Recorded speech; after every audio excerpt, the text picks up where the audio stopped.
Welcome dear students, welcome to the Path online tutorials. Dear class 11, today we will start with a new topic and that is ECG. ECG, सबसे पहले आपको पता होना चाहिए what does ECG refers to. ECG refers to electrocardiograph. Electrocardiograph.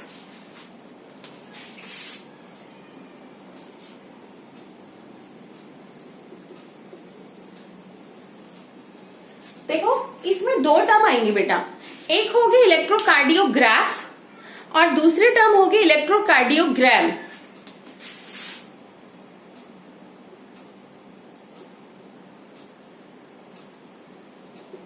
आपको ये लग रहा होगा कि जो हमारे ग्राफिकल रिप्रेजेंटेशन है वो इलेक्ट्रोकार्डियोग्राफ और जो हमारा इंस्ट्रूमेंट है वो इलेक्ट्रोकार्डियोग्राम, बट ऐसा नहीं है, यहाँ पे रिवर्स होता है। यहाँ पे the situation is totally different. ठीक है, यहाँ पे क्या होता है कि जो इलेक्ट्रोकार्डियोग्राफ है हमारा, it is an instrument to record electrocardiogram. ठीक है, और जो इलेक्ट्रोकार्डियोग्राम होता है हमारा वो क्या होता है? ग्राफिकल रिप्रेजेंटेशन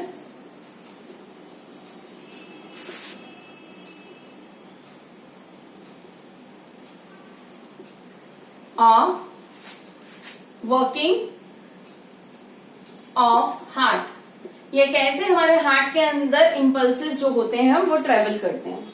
ठीक है, तो आई होप आपको ये दोनों टर्म्स क्लियर हुई, इलेक्ट्रोकार्डियोग्राफ एंड इलेक्ट्रोकार्डियोग्राम। ठीक है बेटा। अच्छा, अब ये वाली जो टर्म है हमारी, जो ईसीजी है, this was given by Einthoven. कई बार आपको पूछ लिया जाता है, ठीक है, in case of competition exams, who gave this term, it was given by Einthoven. ठीक है, हाँ, तो आपने टीवी में देखा होगा, टीवी में क्या देखते हैं हम कि पी पी की साउंड आ गई and that is declared that the person is dead. ठीक है, तो अब वो पी पी की आ रही है आवाज और कब नॉर्मल है कब डेड है तो वो हम देखते हैं। ठीक है, पहले मैं आपको इसमें समझाने से पहले मैं आपको दो तीन अपनी वर्ड्स बताती हूँ जो हम इसमें यूज करने वाले हैं। ठीक है, ओके। एक टर्म होगी, जैसे ये सपोज करो हमारी कंडक्शन ऑफ नर्व इम्पल्स है, यहाँ पे पॉजिटिव पॉजिटिव, यहाँ पे नेगेटिव नेगेटिव, तो ये कौन सी है? नॉर्मल, रिलैक्स्ड और पोलराइज्ड स्टेट। कौन सी? नॉर्मल, रिलैक्स्ड और पोलराइज्ड स्टेट। ठीक है, फिर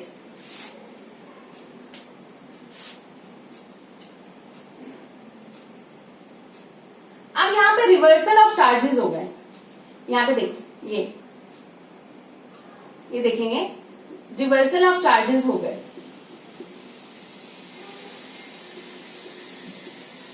तो इसको हम बोलेंगे डीपोलराइज्ड स्टेट।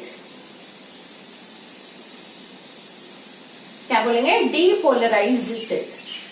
ठीक है, फिर होगा, अब यही जो होंगे ये they are going to shift, है ना, ऐसे ये शिफ्ट होने वाले हैं नेक्स्ट वाले फेज में, ये शिफ्ट होने वाले हैं। तो अब यहाँ पे क्या होगा? Plus plus plus minus plus plus plus,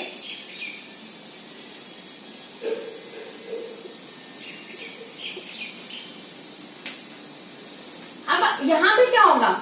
shifting is going to take place, तो they are again going to take their own position. तो that state is known as repolarized state. आपको बेटा जब मैं अभी समझाऊंगी ना तो इसमें बार बार ये टर्म्स आएंगी, पोलराइज्ड, डीपोलराइज्ड एंड रीपोलराइज्ड। तो आपको कंसेप्ट पता होना चाहिए what is meant by repolarized, depolarized and polarized. देखो एक चीज है क्या कि जब हमारा SAN होता है, आपको पता है हमारा जो हार्ट होता है दैट इज मायोजेनिक।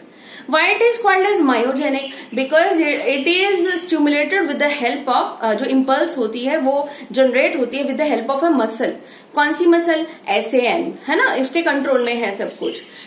SAN क्या है हमारा? Pacemaker of the heart, sino atrial node. ठीक है, sino atrial node which is going to generate the muscle, that is why heart is myogenic in nature. ठीक है, तो उसमें आप कैसे इम्पल्सेस ट्रेवल करते हैं और हम उसको कैसे रिकॉर्ड कर सकते हैं in the form of graphical representation, that is referred to as ECG। ठीक है, उसको हम बोलते हैं ECG। अब मैं आपको बताती हूँ कि हमारे पास ना इसको जैसे जब हम ये रिकॉर्ड करते हैं, डॉक्टर्स रिकॉर्ड करते हैं इसको, तो आप देखेंगे कि हम एक ग्राफ ऑब्टेन करते हैं। ठीक है, ग्राफ कैसा होता है हमारे पास, like this.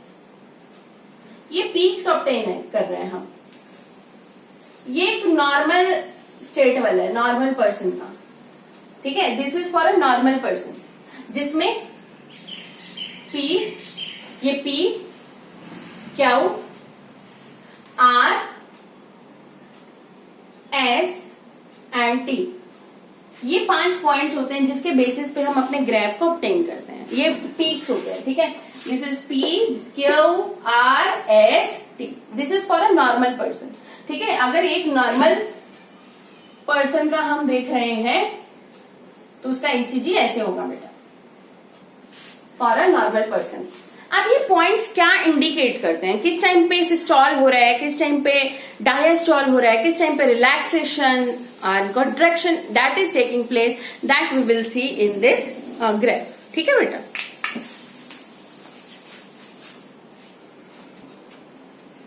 Yes dear students, as we were doing ECG, तो और मैंने आपको एक नॉर्मल पर्सन का ग्राफ बनाकर दिखाया। अब उसके अंदर वेरियस पॉइंट्स हैं या वेरियस पीक्स हैं, P, Q, R, S, T. अब वो क्या इंडिकेट करते हैं वो मैं आपको बताती हूँ। देखेंगे, पी वेव, जो पी वेव है, it refers for the excitation और डीपोलराइजेशन ऑफ द ऑरिकल्स। मतलब इस टाइम पे जो एट्रिया होगा या हमारे ऑरिकल्स होंगे वो कॉन्ट्रैक्ट करेंगे, एंड यही वो पॉइंट होता है जब जो एसएन होता है it initiates an impulse. The P wave is the wave and it is the point or it is the peak at which the SAN is going to generate an impulse, and at this time only the auricles is contracted. Second, PQ interval। अब ये जो PQ interval है, what does it refers to? ये 0.1 seconds का होता है and it refers for the atrial contraction. ये किस चीज के लिए होता है, एट्रियल कॉन्ट्रैक्शन। एट्रियल्स अगर कॉन्ट्रैक्ट करेंगे then only it is going to send the blood into the ventricles, है ना, ये तो आपको पता ही है। फिर आ जाएगा हमारा क्यूआरएस कॉम्प्लेक्स। क्यूआरएस कॉम्प्लेक्स आपको पता है, ये जो क्यूआरएस कॉम्प्लेक्सेस होते हैं, मतलब एक पर्टिकुलर टाइम पीरियड में कितने क्यूआरएस कॉम्प्लेक्स होते हैं, ये डॉक्टर को बहुत हेल्प करते हैं, कार्डियोलॉजिस्ट को बहुत हेल्प करते हैं to find out the various abnormalities or any kind of disorders going inside the body, या हो भी सकते हैं आगे। तो it is of great clinical significance. ठीक है, तो जो क्यूआरएस कॉम्प्लेक्स होता है उसमें क्या होगा हमारा, डीपोलराइजेशन ऑफ वेंट्रिकल्स। अब डीपोलराइजेशन ऑफ वेंट्रिकल्स का मतलब क्या है, ventricles are now going to start for the contraction. तो कॉन्ट्रैक्शन का मतलब है अब वो ब्लड को भेजेंगे, किसके अंदर भेजेंगे, into the respective arteries. RS and ST, जो आरएस एंड एसटी होगा बेटा हमारा, ये कितने टाइम के लिए होता है, it occurs for 0.3 seconds. RS and ST, इसमें टोटली हमारा आरएस एंड एसटी टोटली क्या हो रहा है, वेंट्रिकुलर कंट्रैक्शन। एंड जो टी वेव है हमारा, T wave, it refers to the repolarization of ventricles. Repolarization का मतलब क्या होता है, when the ventricles are in diastole stage. अब सबको पता लग गया है डायस्टॉल का मतलब क्या होता है, रिलैक्स स्टेज। जब ये रिलैक्स होंगे तो जो ऑरिकल्स होते हैं वो ऑलरेडी डायस्टॉल में, एंड दोनों मिलकर किस में चले जाएंगे, इनटू द डायस्टॉलिक फेज। ठीक है बेटा, एक चीज मैं आपको और बताती हूँ कि जो क्यू फेज होता है हमारा, क्यू पॉइंट होता है, यहाँ पे हमारा सिस्टोल का मेनली जो क्यू पॉइंट होता है, it is the point eight which the systole starts, और जब टी का एंड होता है इस टाइम पे सिस्टोल हमारा खत्म हो जाता है। ठीक है, सिस्टोल क्या था, फिर से रिवाइज कराती हूँ आपको। सिस्टोल क्या है बेटा, कॉन्ट्रैक्टिंग स्टेज, एंड जो हमारा डायस्टोल है दैट इज रिलैक्स स्टेज। ठीक है ना, इन टर्म्स को अच्छे से क्लियर करना है आपने, तभी आपको ये जो टर्मिनोलॉजीज हैं वो क्लियर होंगी। करेंगे. And this is just an introduction part. एक आपको पता होना चाहिए being a medical student what is ECG. बाकी इसका जो डिटेल्ड है how does it work and कैसे हमें डिसऑर्डर्स का पता लगेगा वो आप ऑब्वियसली हायर क्लासेस में you will be studying into your respective courses. So this is about ECG. Thank you, dear students.